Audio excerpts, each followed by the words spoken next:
Night by Ellie Weasel.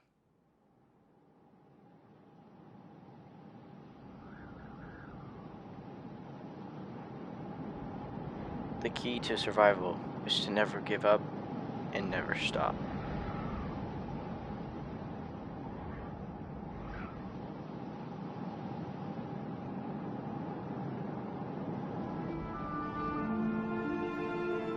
Never shall I forget that smoke.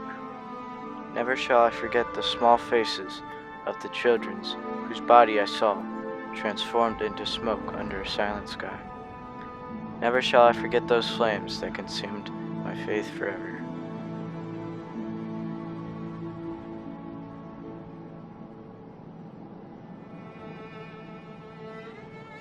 Ellie's father was strong from the start to the end.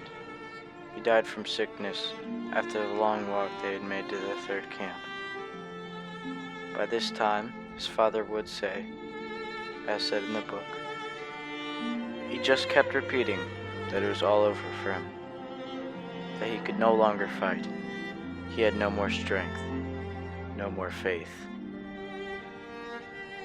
He was now on his own, living for himself, living alone in the world.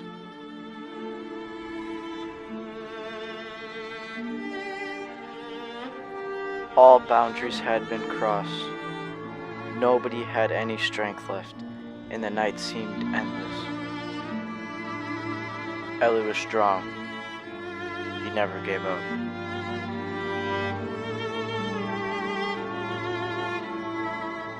Julieks was one of Ellie's most dear friends. He had been there for him during his first time in the camp. He was known for his violin and how he gracefully played it. The violin was his life. He loved his violin so much, he played it at the darkest of times. Here's a quote from the text of Julieks playing in the midst of a graveyard. Those were my thoughts when I heard the sound of a violin and a dark bird, where the dead were piled on top of the living. Who was this man who played the violin? Here, at the edge of his own grave? Or was it a hallucination? It had to be Julieks. He was playing a fragment of Beethoven concerto. Never before had I heard such a beautiful sound. In such silence, how had he succeeded in disengaging himself, to slip out from under my body without my feeling it?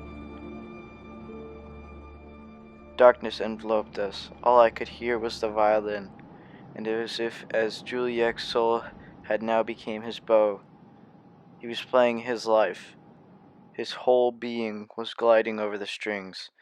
His unnullified hopes, his charred past, his extinguished future.